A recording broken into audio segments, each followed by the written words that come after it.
This afternoon, we are at the Sterling House in Richmond, Indiana, interviewing Donald Lowell Miller, who served in the United States Air Force from March 27, 1943 to December 21st, 1945. He achieved the rank of First Lieutenant, and he was assigned to the 850th Air Force Battalion in Walden, Missouri. He served during World War II in the United States. He was a pilot instructor most of his career in the service. My name is Robert J. Shook, assisted by Paul Holt, interviewing today for the Library of Congress, Veterans History Project, and the Miami County Veterans History Project, supported by American Legion Post 43 in Troy, Ohio. Don, we'd like for you to start right from the beginning today, where you were born, dates you were born, a little bit about your family, other siblings that may have been to service, and then how you got into service, and then right on through your whole career till you discharge. You're on, my friend. Okay. I was born February 1st, 1923 in Dayton, Ohio. And I've lived quite a few different places in my life, big cities and little cities. I like small places best.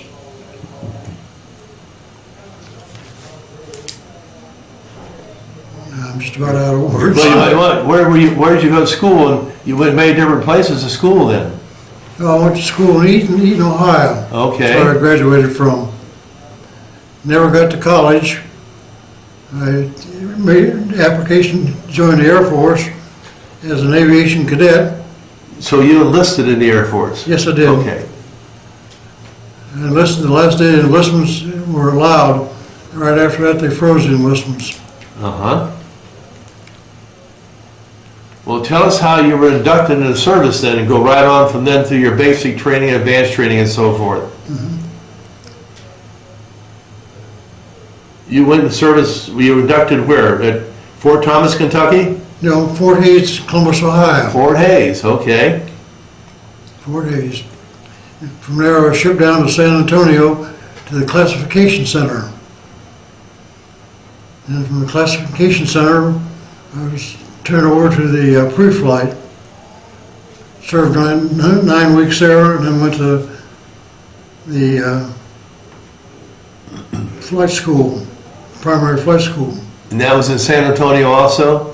No, that was Uvalde, Texas. Uh-huh. Uvalde, Texas, that was the home of former Vice President John Garner. Back in Roosevelt's days. How long was flight school? Flight school, well, let's see, I have to remember now. The pre-war time for flight school was 3 years, and they shoved us through in 9 months. Accelerated program. So you were there in the fall of 1943 for 9 months. And then you graduated when then? Do you remember what month or what year? January 7th, 1944, Waco, Texas. And what rank were you then? I was a second lieutenant. And were you a full licensed pilot at that time for all multi-engine and everything, or did you go for further training? No, I was certified for single engine, and I went to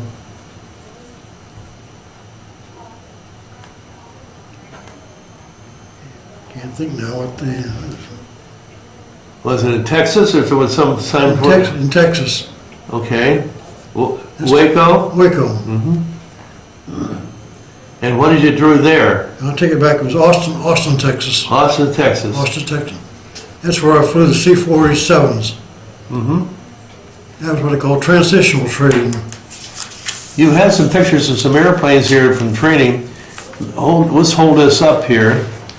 And the one over here, the B-13 was that was a trainer plane, right? It was a BT-13. BT-13. Right. And then over here you had a Fairchild PT-10. PT-19. 19. That was a trainer. That was a trainer. Then you were trained to fly C-46s and C-47s. Next one was the AT-17. Oh, the Cessna. Cessna. Uh-huh. There it is. After I graduated from advanced training at Waco, I went to Austin to get training to fly the C-47s. Mm-hmm. Transitional training there. That's it, good. And then, yeah. So then you were fully qualified to fly multi-engine at that time then? That's correct. Well, then what happened then? Well, I was sent to Alliance, Nebraska for more training in C-47s. Uh-huh. And that's where I expected to go overseas. Well, you were there from March 28th, 1944 then, right? Right. And so what kind of mission would the C-46 or C-47 carry out? Was it a troop carrier or cargo? Troop cargo and carrier, both. Paratrooper or no? Could you use it for paratroops? Yes, I did, but I never carried any paratroopers home. Okay. I did tow gliders, though. Well, tell us about that. Well, we used to pick up gliders off the ground and fly down low, and of course they had a elastic cable attached to them. And we had a hook on the plane, and we just pick them up, take them off the ground. You picked up what, about 3 at a time, didn't you? No, I picked up one at a time. One at a time? One at a time. I used to like that because the gliders couldn't go anyplace until we got ready to take them down.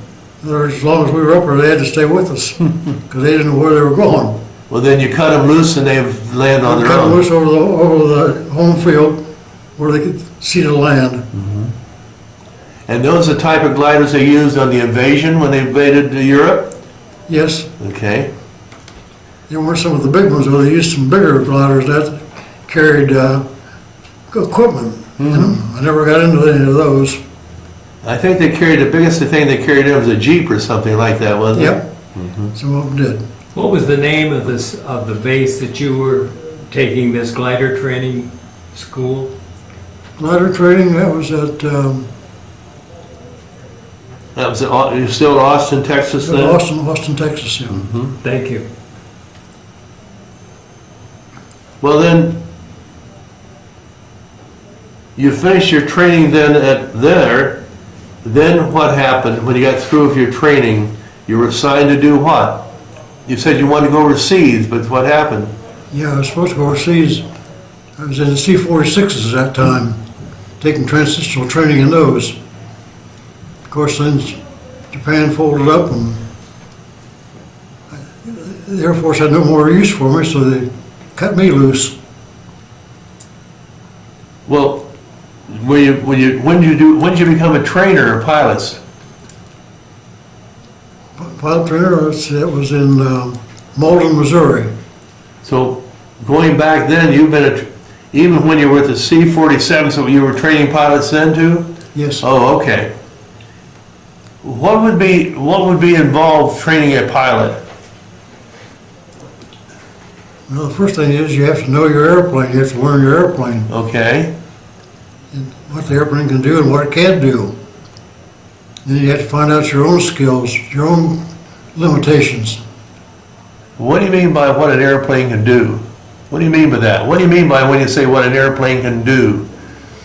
Well, how fast it can fly or how slow. You have to know the cruising speed and the stalling speed.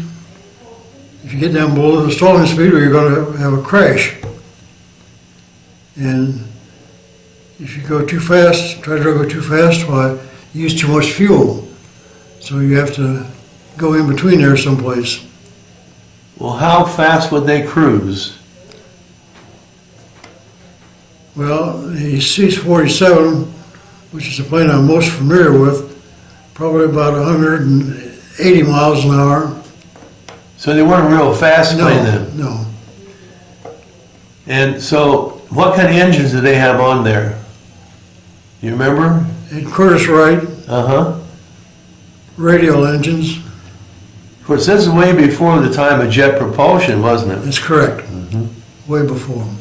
This was in the prehistoric ages. Did those propellers rotate? Could you rotate them for weather conditions or no?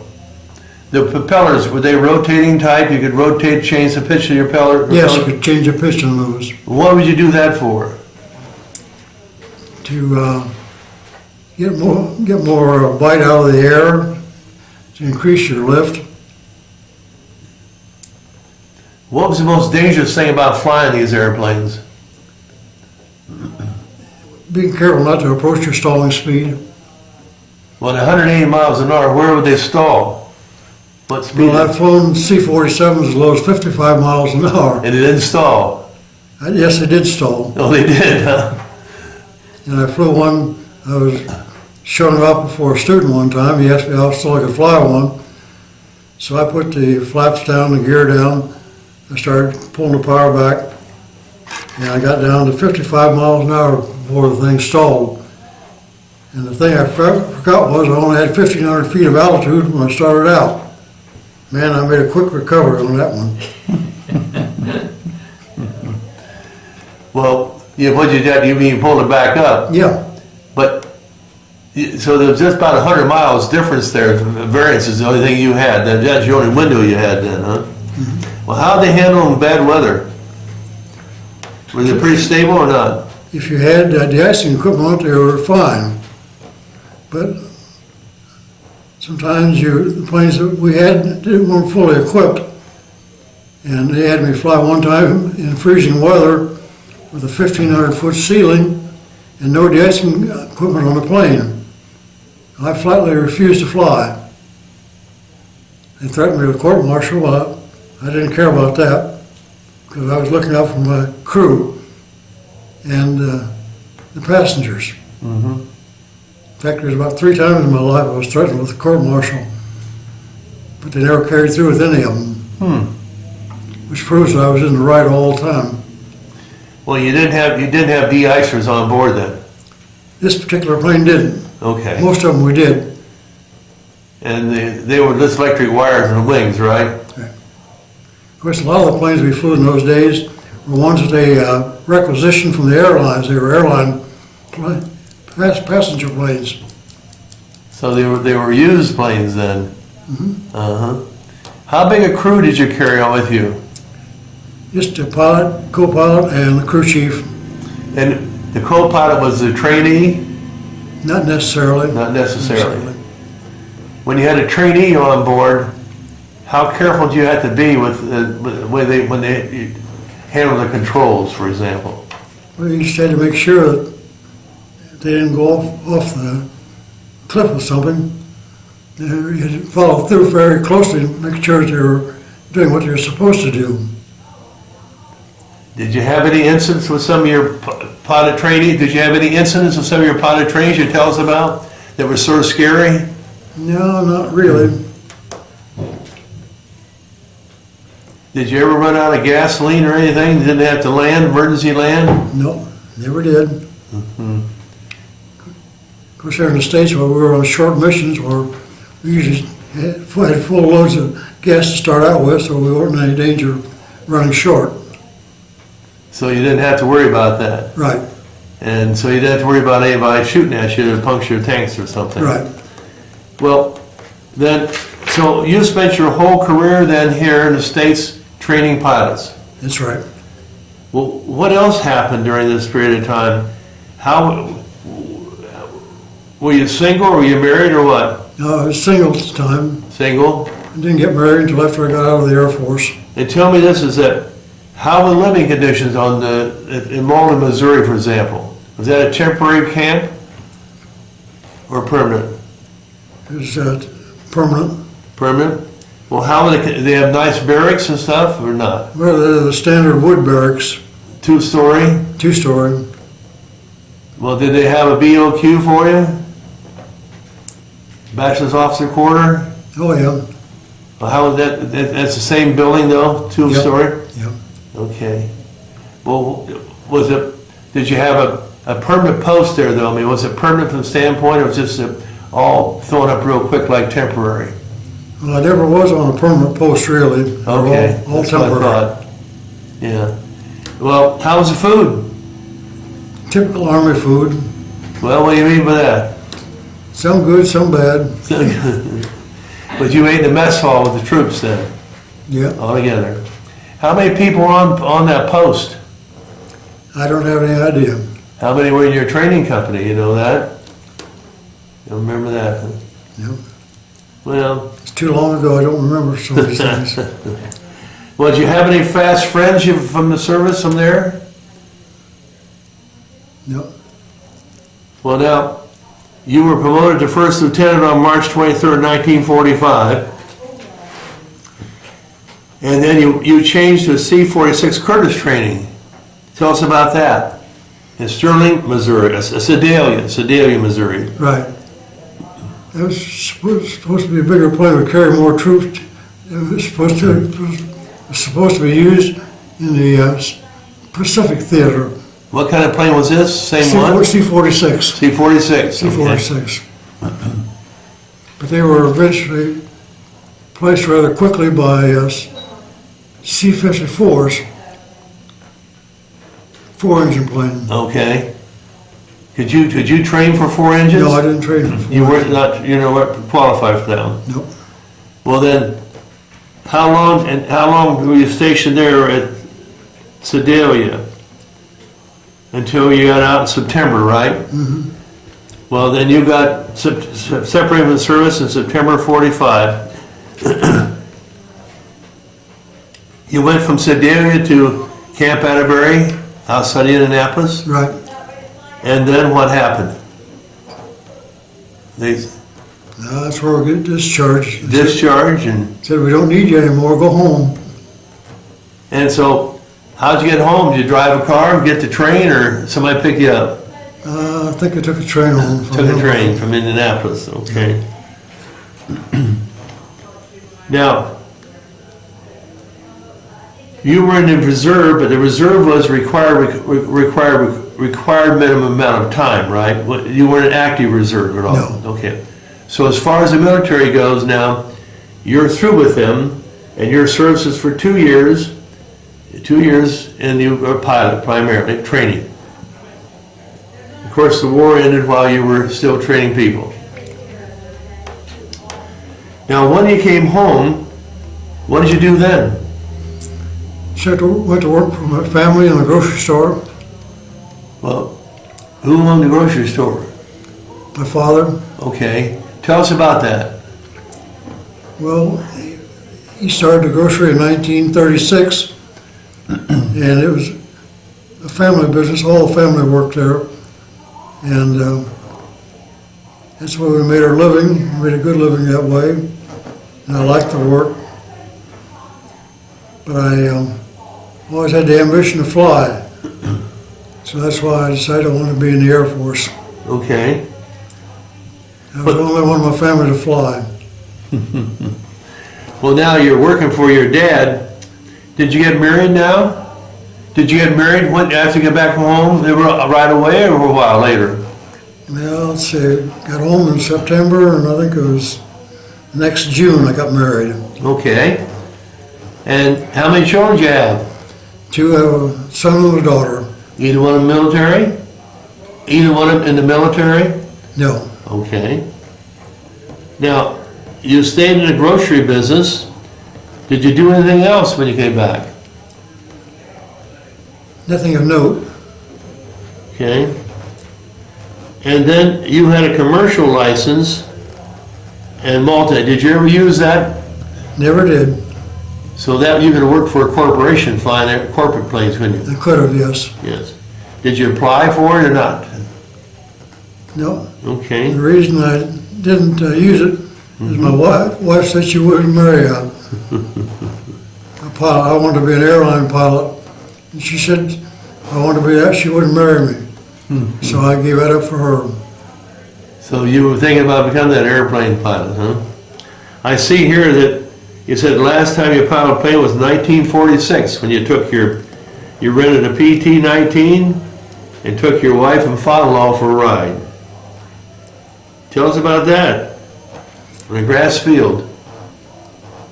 Well, my wife would never take my wife up on an airplane. In fact, she'd never flown as far as I know. So we rented this plane out here at New Hope, just outside of Richmond. right? There was a grass field. I knew the guy that owned the plane, and I just talked him talked him into letting me take the plane. I hadn't flown a plane that light in a couple of years. And so I had a heck of a time trying to learn how to handle the thing. But I got safely back down on the ground. The only problem I had was my father-in-law had his legs straddled in the plane outside the rotors, and I couldn't get the plane to turn, so I kicked the rotor real hard and damaged his leg a little bit, but we got the plane down all right. He got down and he was rubbing his leg. That was the last time I flew. The last time you flew, and your father-in-law was holding up the rudder, huh? Yep, Where was that located? In Indiana, at out here at New Hope. Richmond, New Hope. New Hope? New Hope, Ohio, Well, you had 1,300 hours of pilot time. approximately, yes. And tell me this now, did you have any other experiences at all that'd be memorable that you want to tell talk about from that training period? Any incidents that took place or anything like that? Emergencies? Not really. So actually your training is pretty routine then? Your whole service time is pretty routine then? Pretty much routine. Okay.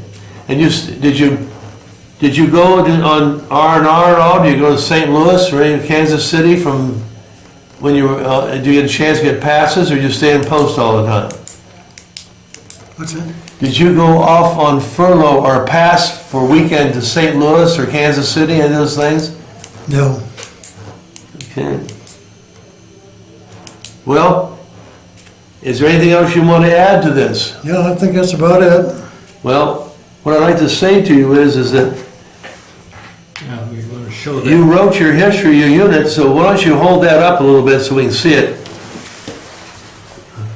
And this is a history written by Don Miller.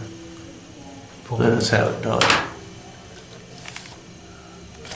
This is the history that Don wrote of his experience in the military. Off we go into the wild blue yonder by Don Miller. And here he is in his flight cap and his uniform and his wings on. And he didn't have a beard in those days. In here, I had a mustache once in a while, but not a beard. in here he has all of his orders and the type of airplanes he flew and all kinds of stuff. Here is an example of how they lived and so forth at the Waco Army Airfield in Waco, Texas. You can see the type of barracks they had. Those are typical Army barracks, they're military barracks, 2-story, fire escape, coal stove. Here they are in parade and their unit, and up here is the unit marching, and then here he is. Well, there's nothing there. And then he has some pictures of some jokes over here. But this is an interesting book because it has all of his history in here, of his discharge, his orders, and so forth.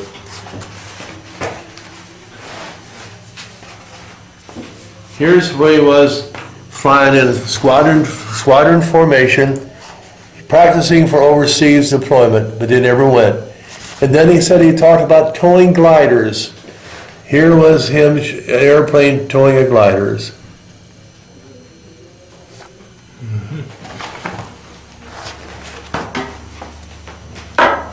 So, he talks about all the things in here, and he said, above cartoon is a typical day in a primary school, repeated over and over. Here he's showing in school cadet days, their days, getting up in the morning, eating, sleeping through class, getting their dunce hats, and flying the airplanes and get sick at their stomachs. A typical day for a cadet, right? Well, Don, thank you for your interview today. Thank you. Is there one last comment you want to make about your military training, about the lasting impression you have about military service, what it may have meant to your later life or anything? I can't think of anything. All right. Well, again, thank you on behalf of the citizens of the United States, the Library of Congress, and the American Legion Post 43 Troy, Ohio, and Miami County Veterans History Project for your service to your country. Thank you, Don. Thank you.